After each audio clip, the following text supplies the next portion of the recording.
안녕하세요. 거저씨의 이코노미스트 기사해설입니다. 오늘은 요즘 아주 그냥 챗 GPT라는 말이 아주 되게 화제입니다. 그래서 오픈 AI의 챗 GPT와 관련돼서 그 AI 시장이 아주 그냥 후끈 달아올랐습니다. 그런데 이 AI 시장의 지배력을 가늠할 자가 과연 누굴까? 한번 같이 기사를 읽어보시겠습니다. 자, The Race of the AI Labs Heat Up. 이렇게 AI의 경쟁이 아주 후끈 달아오르고 있습니다. The Chat GPT is not the only game in town. 그래서 요즘 뭐 챗 GPT 얘기하고 있지만 사실은 그 인공지능에 대한 경쟁이 챗 GPT만 두고 하는 건 아니다. 라고 얘기하고 있습니다. 그리고 챗 GPT 그러면 뭐 Generative Pre-trained Transformer 생성형 사전 학습 변환기라고 합니다. 자, 그럼 이 기사가 언제 거냐면은요.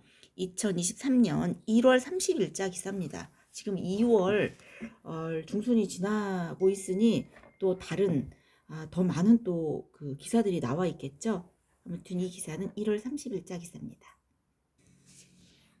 요즘 New Technology captures the world imagination. 그 아주 세계의 그 새로운 기술이라는 것은 세계의 상상력을 사로잡기 마련입니다. 요즘 아주 그냥 실리콘밸리뿐만 아니라 최근에 그 예를 들어보면 뭐 월스트리트 아니면 코퍼레이트 코너 오피스 그러면 고위직 사무실 그다음에 뉴스룸 아니면 클래스룸 교실까지 아주 챗 GPT에 대한 이야기로 넘쳐나고 있습니다. 그래서 in just 5 days after its unveiling in November 이것이 11월에 이제 unveiling 나온 다음에 거의 5일 만에 거의 100만 명의 유저들을 끌어들였다라고 합니다. 그래서 이제 오픈 AI에 이제 투자한 회사가 마이크로소프트잖아요. 그래서 오픈 AI에 100억 달러를 이제 투자한 마이크로소프트가 모든 면에서 그 챗 GPT와 같은 강력한 기능이 있었으면 좋겠다. 이걸 원하고 있습니다. 그래서 챗 GPT like power 이런 파워를 갖고 싶어 하는 거죠. 뭐 텍스트라든지 이미지라든지 뮤직이라든지 비디오라든지 이런 모든 면에서 이런 파워를 갖고 싶어 합니다. 그리고 이런 챗 GPT와 관련된 것들은 마이크로소프트사가 판매하는 모든 소프트웨어의 상당 부분에 적용할 수가 있는 거죠.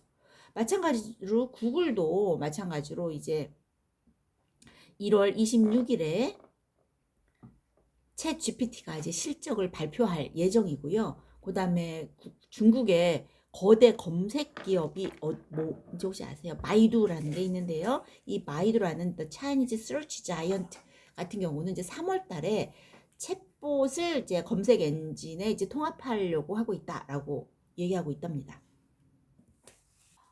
그런데 이렇게 아주 분위기가 아주 과도하게 막 열이 올라 있잖아요. 그런데 이러한 과도한 분위기가 과연 근거가 있나? justify 할까? 라고 이렇게 말하기에는 조금 이르다라고 얘기하고 있습니다.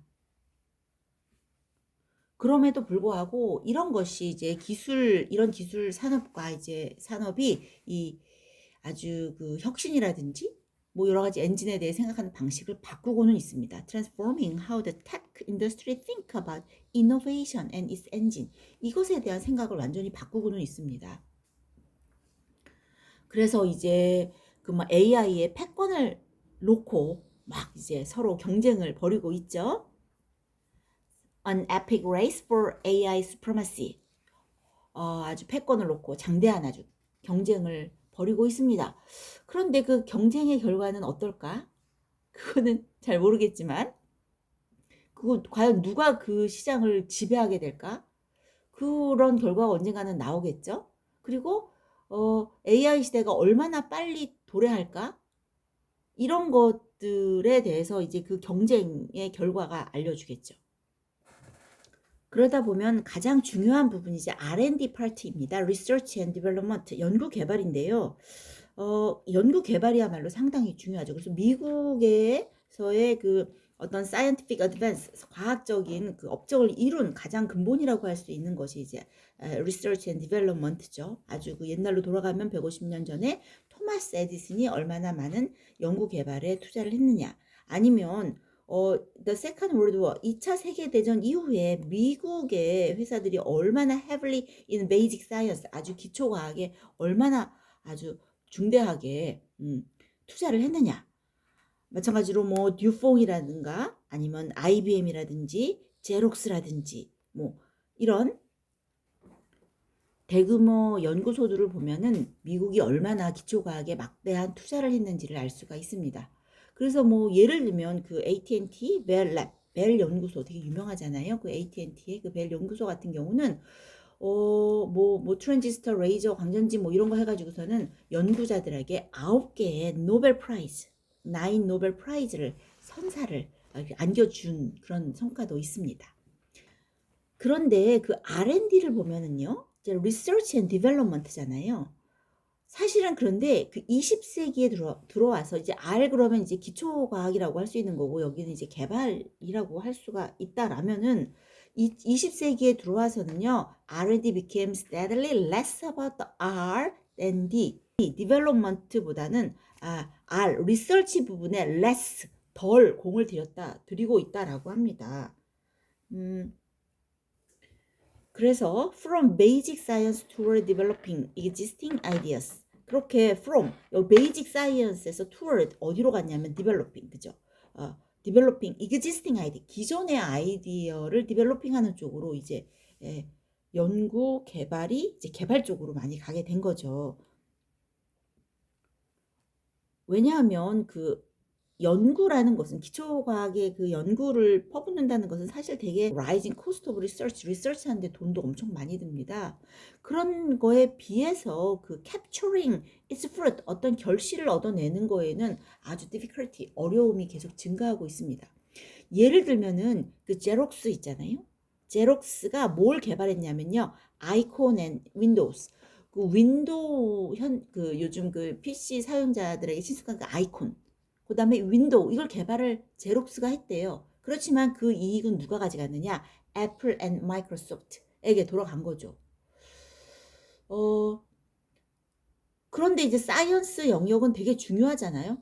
이노베이션, 혁신에 있어서의 사이언스 영역은 상당히 중요한데 이것이 바로바로 돈으로 연결되지 않기 때문에 이것이 어디로 많이 넘어갔냐 하면 non-for-profit universities, 어떤 이익을 추구하지 않는 대학의 영역으로 넘어가고 있습니다. 20세기의 현상이 그렇다라고 합니다. 그런데 그 인공지능의 부상이 이런 것을 아주 흔들어 놓고 있다라고 합니다. 아주 the rings the bell, 어떤 이 부분이 이제 울리고 있는 거죠. 그래서 AI의 그 부상이 아주 이런 상황을 다시 한번 흔들어 놓고 있다라고 합니다. 이것이 그러니까는 옛날에는 그 빅 커퍼레이션만이 참여하고 있는 게 아니라는 거예요. 옛날에는 그 빅 기업이 이제 자본이 많다 보니까 많은 자금을 투자해서 R&D에 이제 투자를 했는데, 그러다 보니까 작은 기업 같은 경우는 이런 R&D를 통한 기술 확보가 좀 어려웠죠. 그런데 이 인공지능 같은 경우는 그렇지가 않다라는 겁니다. 빅 컴퍼니들만 해당되는 게 아니라는 거예요. 이런 스타트업도 도전할 수가 있다라는 거죠. 그럼 스타트업 몇 가지 한번 보실까요? 엔트로픽이라는 스타트업이 있습니다. 엔트로픽. 그 다음에 캐릭터 AI라는 스타트업도 있습니다. 들어보셨나요? 엔트로픽이나 캐릭터 AI와 같은 스타트업은 자체적으로 챗GPT 도전 모델을 구축했다라고 합니다. 그 다음에 뿐만 아니라 무슨 뭐 소기업, 대학, 비영리 단체의 그 오픈 소스 컨소시엄을 구성한 스타트업인 스테빌리티 AI라는 것도 있습니다. 자, 스테빌리티 AI라는 것도 있고요. 그 다음에 중국에서는 중국이 약진을 많이 하는데 그 government backed, 정부가 이렇게 후원을 받쳐주고 있는 이렇게 베이징 아카데미 오브 아티피셜 인텔리전스라는 곳이 있는데 그 베이징 인공지능 아카데미와 같이 이렇게 정부 지원을 받는 그런 기관이 아주 preeminent, 두각을 나타내고 있다라고 합니다. 그러니까 이게 빅 기업들만이 참여하고 있는 것이 아니라는 거죠. AI 같은 경우는. 그렇지만 아직까지도 여기에 breakthrough out in the field, 이 필드에, 이 분야에 최근 획기적인 혁신은 사실은 그래도 large companies, 거대 기업에서 나고 있다라고 합니다. 그 왜 그러냐면 그 걔네들이 because they have the computing power, the computing power를 가지고 있기 때문이랍니다. 그래서 뭐 그 알렉사, 아마존 알렉사 많이 들어보셨잖아요. 아마존의 그 알렉사, 그 뭐 인공지능 비서라고 하는 그 여담으로 제가 얼마 전에 라디오에서 들었는데 그 알파 세대가 알뭐 MZ 세대 다음에 그 무슨 알파 세대라고 합니다. 그 알파 세대들의 특징이 태어날 때 엄마, 아빠 이렇게 첫 말이 엄마 이게 아니라 알렉사 이게 첫 단어라고 그런 소리를 들었습니다. 어쨌거나 그 아마존의 그 알렉사도 있고요. 그 다음에 이제 메타의 디플로마시라는 것도 있습니다. 이렇게 아마존과 메타 이런 것이 그 뭐 스탠퍼드 대학에 거의 엄청나게 많은 부분의 AI 연구를 수행하고 있다라고 합니다. 그리고 뭐 마이크로소프트나 구글 리서치 시스템 랩 이런 경우 같은 경우도 이제 AI와 관련된 그런 연구를 많이 하고 있는 거죠. 이렇게 그 획기적인 혁신의 대부분이 거대 기업에서 일어나고 있지만 그럼에도 불구하고 who is actually ahead? 누가 더 앞서가고 있느냐? 이거를 말하기는 좀 힘들다라고 합니다. 예를 들면 Chinese 랩 같은 경우는 Subdiscipline of Computing, Computer Vision, Computer Vision이라는 게 또 어떤 전문적인 용어가 있는 것 같습니다. 그래서 컴퓨터 비전 같은 경우는 그 중국의 연구소들이 아주 월등하다라고 합니다. 그래서 마이크로소프트가 정한 the top 5 computer vision team in the world of all Chinese. 그래서 뭐 컴퓨터 비전 면에서는 차이니즈 랩이 우세를 하고요. 아니면 뭐 메타 뭐 우다오 2.0 이런 것도 이제 구축을 했다라고 합니다. 차이나에서. 그다음에 메타의 그 디플로마시의 플레이어는 시세로라는 게 있는데요. 시세로 같은 경우는 어떤 능력을 가지고 있냐면은 인간을 상대로 전략적인 추론과 속임수를 사용할 수가 있다라는 거예요. 시세로. 그러니까 완전히 전략적인 추론도 할 수 있고 속일 수도 있고 적을 이런 그 능력이 있다라고 얘기를 하고 있고요. 딥마인드 같은 경우는요, 그 바둑에서 그죠 알파고 최고 기사들을 이겼잖아요. 그리고 또 그 단백질 모형을 예측을 할 수 있는 그런 능력을 가지고 있다라고 합니다. 그래서 그 누가 어디가 더 지금 앞서가고 있느냐라고 우위를 탁 결정하기는 좀 어려운 상황이다라고 얘기하고 있습니다. 그래서 뭐 챗 GPT가 아니더라도 앞에 나와 있는 여러 가지 그런 컴퓨팅 기술들에 대해서 그것들이 모두 jaw dropping fish입니다. 아주 그냥 입이 떡 벌어지는, 아주 그냥 턱이 뚝 떨어지는 그런 아주 대단한 업적들입니다.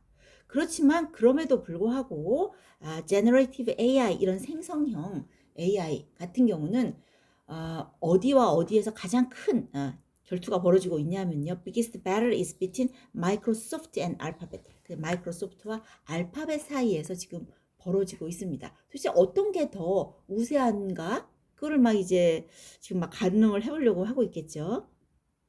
그래서 이런저런 막 질문을 해보면서 실험을 해봤으나 neither AI was clearly superior. 도대체 어느 한편도 딱히 더 누가 월등하다라고 이제 할 수가 없었다라는 겁니다. 그래서 뭐 챗 GPT에 무슨 질문을 해서 어떻게 맞췄느냐 뭐 여러 가지 뭐 데이터가 나왔지만 그래도 불구하고 neither AI was clearly superior. 도대체 어떤 게 더 월등히 낫는지 이제 가늠하기 힘들다라고 합니다.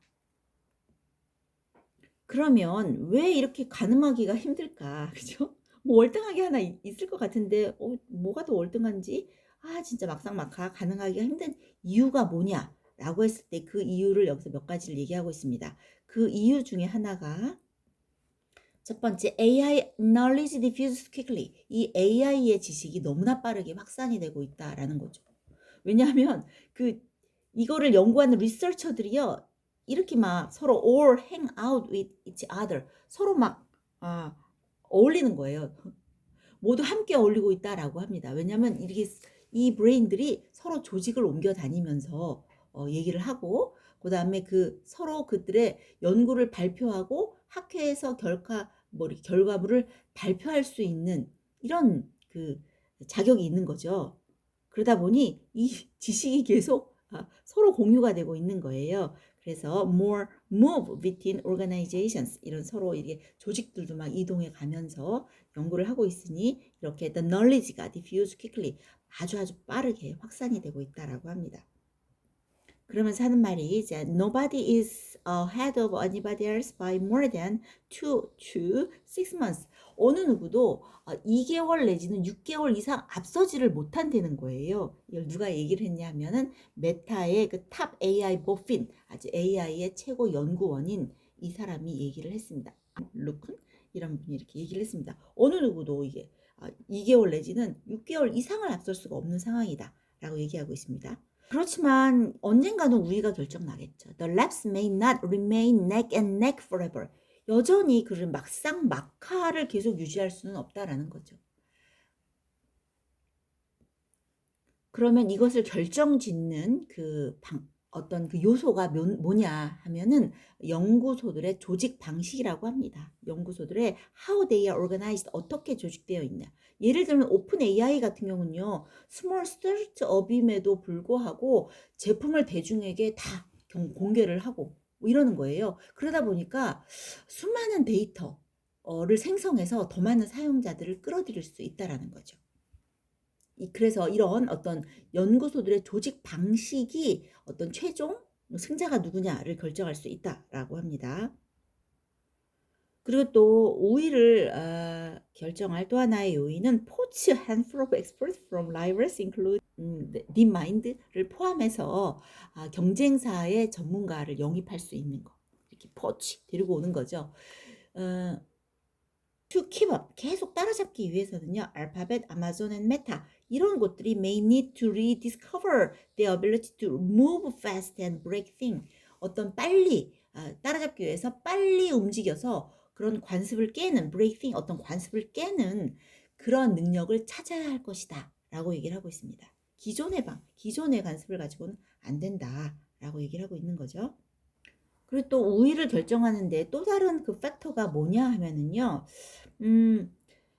여태까지는 그 테크 자이언트 휴즈 어드밴티지가 있었습니다. 아주 그 거대 기업들이 그 엄청난 우위가 있었어요. 그러나 미래에는 but size may not be the everything in the future. 사이즈가 다가 아니라는 거예요. 그동안은 뭐 자금이라든지 조직이라든지 기술면에서 빅테크 기업들이 상당히 덩치 큰 기업들이 유리했지만 앞으로는 그 사이즈가 그렇게 변수가 아니다 라고 얘기를 하고 있습니다. 그러니 이제 또 승자가 누가 될래나 또 알 수가 없는 거죠. 그래서 novel method to do more with less are being developed all the time. 항상 그 더 적은 것으로 더 많은 일을 할 수 있는 새로운 방법들이 계속 개발이 되고 있습니다. 이렇게 이제 큰 기업이 아니라 스타트업도 상당히 경쟁력이 있다라는 것이 또 어디서 보여지냐 하면은요. 이렇게 투자를 보면 알 수가 있는 거예요. 지난번에 그 제너럴 AI 스타트업에 그 유입된 캐피탈 자본을 보면은요. 상당히 컸다라고 합니다. 그래서 그 자본이 다 이 빅테크 기업으로 안 갔다라는 거예요. 오히려 벤처 캐피탈리스트들이 생각하기에 그 모든 자본이 그 빅테크로는 가지 않을 것이다 라고 이제 판단했다라는 것을 이 자본이 스타트업에 유입된 자본을 보면 알 수가 있다라는 거죠. 그래서 아마 이제 작은 기업들이 막 이제 스타트업들이 막 이제 막 툭툭 튀어나옵니다. 이제 상황이 어떻게 될지 모릅니다. 그래서 이제 몸집이 큰 차이니스 커뮤니스트 파티라든지 아니면 빅테크 기업인 알파벳이나 마이크로소프트 같은 그런 곳이 아니야 그래도 등치 큰 우리가 나라는 것을 증명해 보이기 위해서 아마 노력을 할 것이다. 그런 투자 틀린 거야 라는 것을 증명해 내기 위해서 아마 노력을 할 것이다 라고 얘기하고 있습니다. 그러면서 The AI race is only just getting started. 이제 AI의 경주는 이제야 막 시작이 됐다 라고 이야기를 하고 있습니다. 상당히 좀 저로서는 되게 어려운 내용인데요. 전체적인 거를 요약을 하다 보면 첫 번째 오픈 AI가 이제 그 챗 GPT를 시장에 내놓으면서 상당히 화제가 되고 있습니다. 그래서 이걸 보면서 모든 기업들이 AI 개발에 아주 몰두하고 있다라는 걸 알 수가 있는 거고요. 그러면 AI 시장의 지배력을 가늠하게 되는 가늠자는 누가 될까라고 얘기를 하고 있으면서 두 번째는 R&D 그 패턴에 대해서 얘기를 하고 있습니다. 옛날에는 기초과학 R&D, R 이 부분에 되게 많은 이제 그 돈도 많이 들어가고 하지만 거기에 중요성이 많이 있었다라면 지금은 R보다는 D에 많이 이렇게 의존을 하고 있다. 그리고 사실은 그 빅테크 기업이 이제 자금이 많다 보니까 많은 자금을 R&D에 투자를 했는데 그리고 이제 작은 기업들이 R&D를 통한 기술 어떤 그런 투자가 좀 어려웠지만 요즘에 R&D 패턴은 바뀌었다라고 얘기를 하고 있습니다. 그래서 그 빅테크 기업만의 영역은 아니더라. 스타트업이나 대학이라든지 정부기관, 중국 얘기 나왔는데요. 이런 것도 이제 AI에 뛰어들고 있고요. 그렇지만 그럼에도 불구하고 마이크로소프트와 구글이 가장 현재까지는 앞서가고 있는데 과연 승자가 누가 될까라는 건 알 수가 없다라고 얘기를 하고 있습니다. 그러면서 왜 그러면은 도대체 누가 우위를 점할까, 누가 너미네이터가 될까 알 수 없느냐? 그거는 AI 기술이라는 것이 확장되고 보편화되고 있다라는 거죠. 왜냐하면 그 중에 이유 중에 하나가 기술자들이 이렇게 저렇게 이직을 하고 뭐 발표를 하고 학회에 발표를 하고 뭐 이런 것들 때문에 AI 기술이 확장 보편화돼 있다. 그다음에 그 자금이나 조직이나 기술이라든지 옛날에는 빅테크 기업이 유리했지만 이 AI 같은 경우는 그런 덩치가 커다란 변수가 되지 않더라 얘기를 하고 있습니다. 그래서 마지막에 투자된 걸 보니까 캐피탈이 흘러간 걸 보니까 그 스타트업에 많은 돈이 흘러갔더라. 이것만 보더라도 빅테크 기업만이 유리하다라는 것은 알 수가 없다. 그래서 더 AI 레이스가 이제 막 시작됐다라는 이야기입니다. 그래서 이 내용은 챗 GPT를 통한 AI 전반에 대한 어떤 내용을 한번 훑어보셨습니다. 와, 진짜 어렵습니다. 자, 저와 함께 공부하시느라고 너무 고생하셨습니다. 수고하셨습니다.